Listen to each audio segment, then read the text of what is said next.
What if you could hear women's thoughts? This man found out. We open with a woman named Gigi describing her ex-husband. Nick is a man's man, or what we might call today an alpha male. Nick is a successful guy who works in advertising, even has his own office. His specialty is, you want babes in bikinis? He's your man. booyah. And this is his daughter. How best can I describe Nick? Well, he's always been like an uncle to me.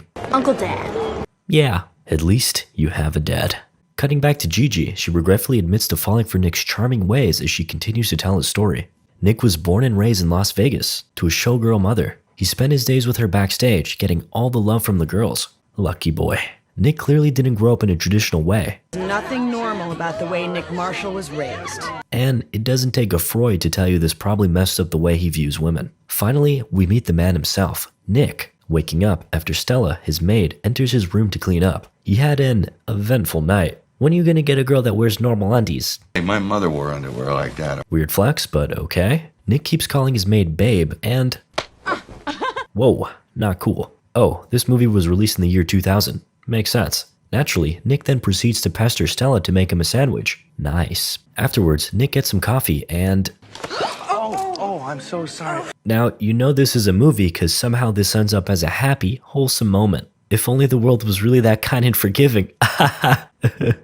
Anyway, Nick is a regular at the shop. He's even on a first-name basis with the hot barista. Wait a minute. Aunt May? Nick asks her out on a date, but she declines. Though, he doesn't give up that easy and eventually seals the deal. Sir, that was inspiring. I know. Based. Nick arrives at work, and his pal, Morgan, shares some news. Did you hear Darcy McGuire left her firm? Ha, left or fired? Not sure, but everyone is glad she's gone. Wow, so much for edgy female vision. Say, about that girl from last night. Nothing happened after you let her in the cab, right? Nick merely gives his pal the look, and he knows. You're like a genius. Yeah, I know. Continuing on his win streak, Nick shares that he's expecting to get promoted to creative director today. He's in such a good mood that he can't help but crack some jokes around the office. Hey, you know what the difference is between a job and a wife? After 10 years, the job still sucks. Facts. He also kindly bestows some dietary advice on this lady. Wholesome. Afterwards, his secretary gives him a rundown of all the silly tasks he made her complete before we meet Nick's loyal assistants. Afternoon, sire. You ladies think you can handle yourself on the 44th floor? That's right, promotion time is here. The gals can hardly contain their excitement. Get up there already so we can break up the bubbly. At last, Nick arrives, expecting a hero's welcome. Instead, he gets his speech about how the advertising landscape is fundamentally changing. Did you know that women aged between 16 and 24 are the fastest growing consumer group? We've lost our compass, Nick. Tell me, what do you know about Darcy McGuire? She's a real man-eater. Ha, that's very funny, cause I just hired her. To do what? Look, I love you, man, and I know you can get into women's pants better than anyone else. Their psyche is a whole other ballgame. After lots of beating around the bush, his boss, Dan, finally breaks the news. Darcy McGuire is your new creative director. A defeated Nick takes the walk of shame back to his office when, using his remarkable cat-like reflexes, he somehow catches the cork out of the air. Before letting the gals know, he failed. Mission failed. We'll get him next time. We cut to Nick's ex-wife's wedding. May I kiss the bride? Nick gives his best wishes and learns that they're going on a 2-week honeymoon cruise. In that time, he'll have to take care of his daughter, Alex. Gigi also lets slip that Alex has a boyfriend. Nick's masculine urge to beat up his daughter's boyfriend kicks in. But before things get too hairy, Alex bids them all a kind farewell. Nick. Honey? Later. Back at work, Nick heads in to face his next headache, meeting his arch nemesis. As she enters, Nick drops his pen and comes to realize that Darcy ain't so bad. Hello? The pair proceed to get acquainted and admit to knowing each other's spicy rumors. Can't all be true. I hope not. Nick gets a pat of reassurance and the meeting begins. Darcy starts things off bloviating about teamwork and dedication. Boring. Let's play rock, paper, scissors. What we feel. Okay, let's move on, shall we? Female-directed advertising is a $40 billion market that we are completely missing out on. To rectify this, Darcy has prepared multiple gift boxes full of feminine products. We got a Wonder Bra, an anti-aging cream. Once was enough, man. Anyway, by 8:30 a.m. tomorrow, everyone is to present a pitch for every product. At home, Nick gets into a working mood by drinking, putting on some jazz, and breaking out into a full dance sequence. To each his own, I guess. He inspects the items and tries to put himself into a woman's shoes. Clearly, he underestimated just how hard it is to wear heels. Seeing a productivity boost, Nick rummages through his daughter's things before finding some girly music. You go, girl. It's not long before Nick is in the bathroom fully immersed in a feminine reality. He's got the anti-pore nose strip, the painted nails, and is working on the mascara. Christ, that hurts. Who would do this to themselves? Oh, the pain has only just begun. Nick prepares some hot wax and slathers it upon his hairy leg. He slaps on some paper and then puts his manhood to the test. Okay, his manhood is now completely gone. Time for some pantyhose. Nick wrestles to get the delicate fabric over his beefy quads when... Hi! Alex walks in with her boyfriend, Cameron, no less. The encounter is awkward to say the least. Nice nail polish. Hey, don't kink shame. Then, Nick catches them kissing through the mirror. Cameron leaves and the two hash it out. Why are you snooping through my stuff? Why are you kissing boys? You don't even know his name. And with that, Alex storms off. Nick desperately tries to recall that boy's stupid name. Oh. His name is Cameron! Nick accidentally spills some beads? Why do you have beads? Anyway, he trips and stumbles for what feels like a year before finding his footing.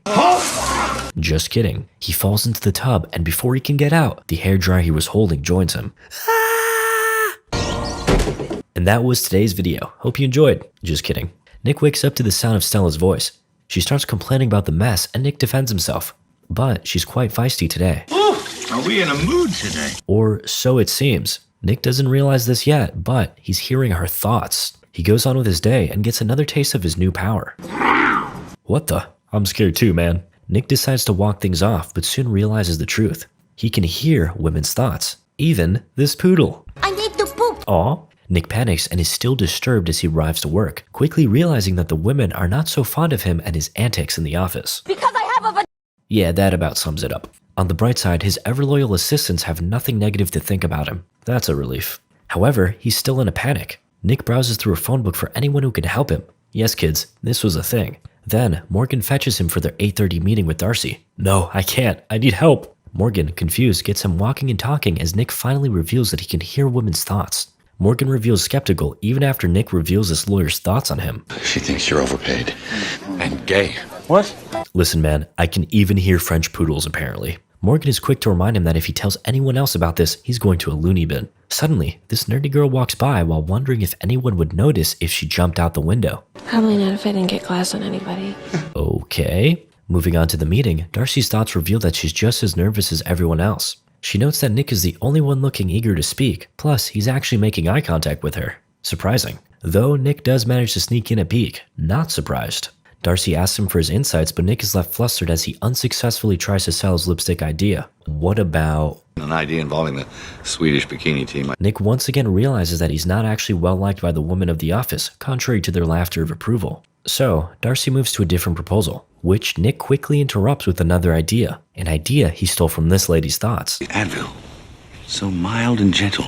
You can take it even when you're faking. The men gleefully approve, but the women remain silent, denying that they use Advil to get out of tickle time with their husbands. Even the one who had the thought in the first place. Asshole. Okay, Ashamed, Nick retreats, but Darcy commends him for trying. On the other hand, Morgan is like, "Who gave you that idea? The French poodle?" Ha, good one. Nick goes home early and catches Cameron copping a feel. Alex is embarrassed and panics as Nick hears her thoughts and hands her her bra. Cameron tries to defuse the situation but gets kicked out. Nick disapproves of the boy after finding out that he's much older than his daughter, even going so far as to not allow Alex to go to prom with him. Boys only want one thing. I, for one, just want to be happy.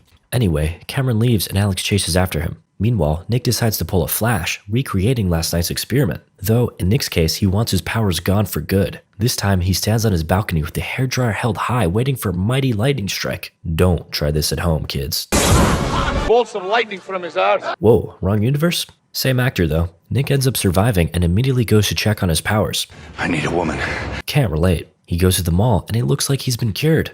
Hurrah! Oh, never mind. Spoke too soon. Once again, Nick is bombarded with women's thoughts. He visits Dr. Perkins, his and Gigi's former therapist, and immediately opens up about his condition. Naturally, she doesn't believe him, but after a few guessing games, his uncanny ability cannot be denied. Even though I'm a grown woman of 51, 47.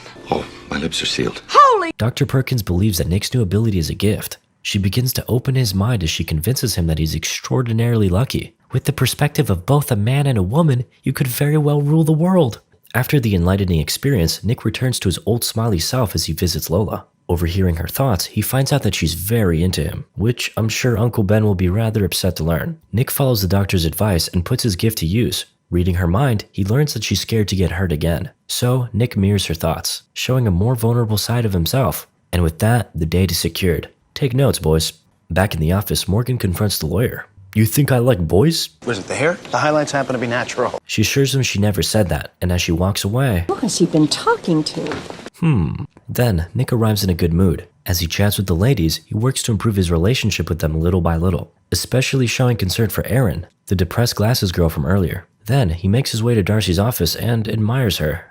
Why do I always feel like he's checking me out? No. He's just checking out the decor, right, Nick? Great photographs. Nice save. Nick tries to convince her to give him the opportunity to sell to the big fish. Who's your whale?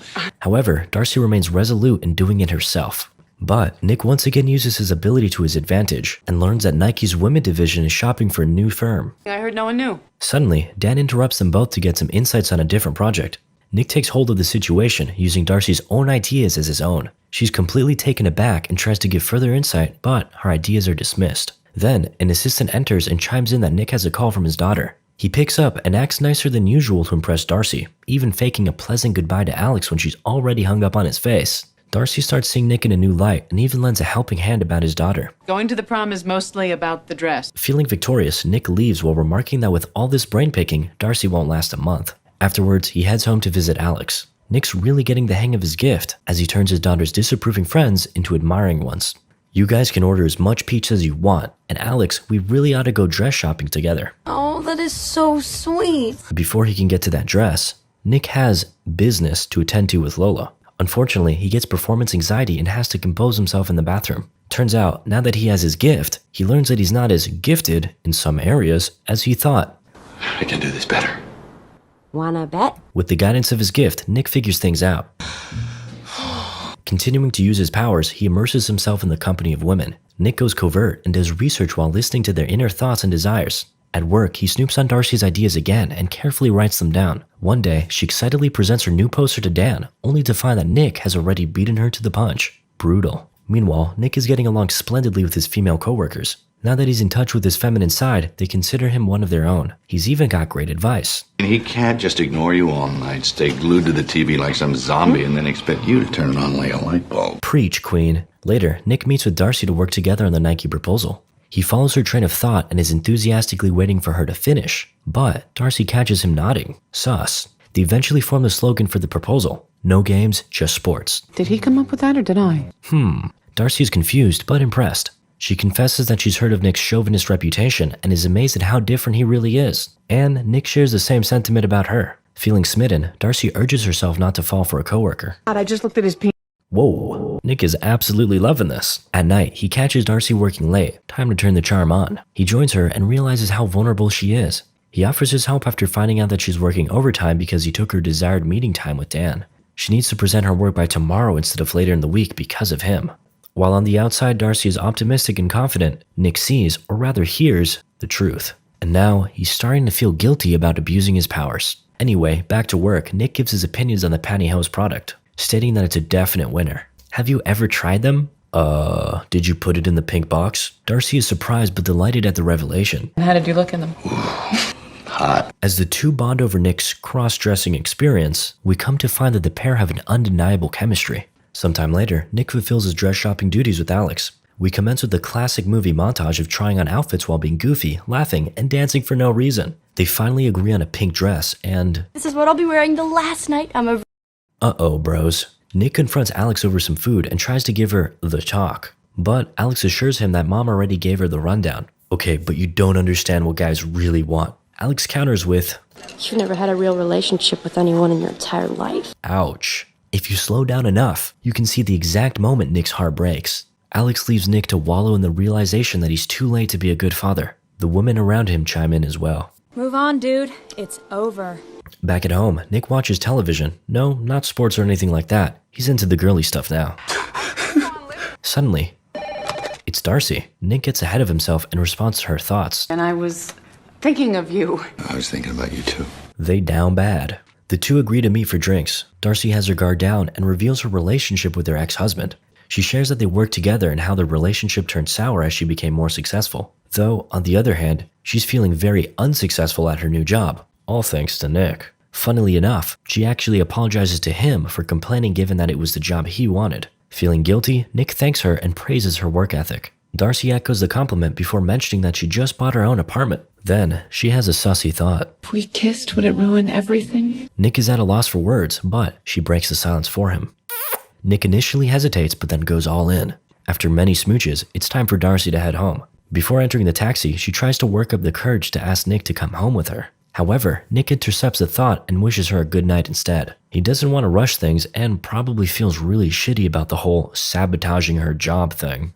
After, and on the way to his apartment, Nick spots Lola looking absolutely crazy. She confronts him about ghosting her for 6 days, noting that he even— Stop drinking coffee! But it's okay, because I know your little secret. What? It's the reason you can think and talk like women. Admit it, you're totally and completely gay! Seeing this as an absolute win, Nick goes along to appease the crazed Lola. They embrace for a farewell hug, then we cut to tomorrow at the office. Nick tries to convince Darcy to do the pitch for Nike, but fails. No, this is your baby. Suddenly, Nick once again notices Erin's depressed thoughts and decides to investigate. Turns out, he turned her down for a writing job. In fact, he never met with her. Oh, you told me to blow her off. Then, Morgan walks in to let Nick know that Nike's team is all women, his specialty. Despite the good news, Nick confesses that he can't stand what he's doing to Darcy. You doing Darcy? Since when? No. That's not what I said. God, men are so dumb. Are you officially a woman now? I wish I was, Nick says while approaching the pitch room. During the meeting, Nick absolutely knocks it out of the park while Dan and Darcy look on approvingly.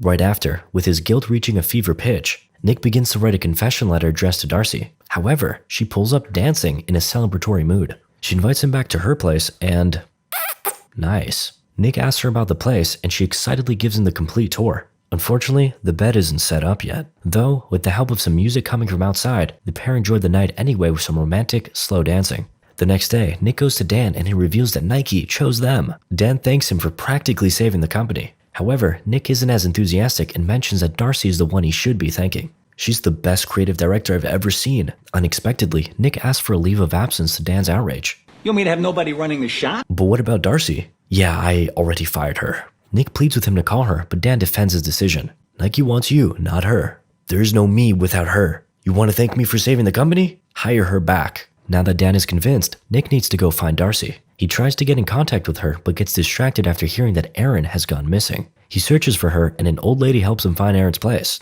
Suddenly— is this a sign? Nick eventually finds a place and notices an open bottle of medication. He panics as he finds a letter addressed to Erin's mom. She's alive! As they chat, Nick realizes he can't hear any of her thoughts. I'm back! He's ecstatic, but Erin is still very much confused. Why are you in my house? Nick confesses that he was worried about her. She's touched. He proceeds to offer her the job she previously wanted, a copywriter. Erin gleefully accepts. Then, Nick visits Darcy's place and tries to get her attention to no avail. To make matters worse, Nick gets a call from Gigi alerting him that Alex has been calling her. Nick remembers her prom and goes to find her in the bathroom crying. He tries to apologize for forgetting about the prom, but Alex says she's crying because of Cameron. They had plans, which Cameron rented a hotel for. However, Alex wasn't ready for the pipe. So naturally, Cameron dumped her. Nick commends her decision and is proud of how mature his daughter is. You know how ahead of the game you are? They go home and Nick takes one last look at Alex before looking for Darcy. She is a snack, but you won't find her there. Instead, he heads back to Darcy's place and she finally buzzes him in. Darcy is planning on selling the place now that she lost her job, but Nick points out that Dan already gave her job back. She doesn't believe him given that she kind of failed at the job she was hired for. However, Nick confesses that she did in fact do her job. It was just that someone was sabotaging her by stealing her ideas. That someone being him. He adds that while getting close to her to steal her job, he came to learn how wonderful of a woman she was. You shook up my world, changed my life, and absolutely dazzled me. And I love how smart and dedicated you are. Nick reveals that he isn't there to rescue her, but rather admits to being the one needing rescuing. Now powerless, he asks for Darcy's thoughts as he can no longer read her mind. I think you're fired. Well, so much for that. Embarrassed and heartbroken, Nick walks off. That's it? I don't want that to be it. And so, it isn't. Darcy forgives him and the two embrace. My hero. Moral of the story? Women are cool. We did it, bros. Final video of the year. Leave a like on this video if you think I should do a 500k sub special, like a question and answer type of thing.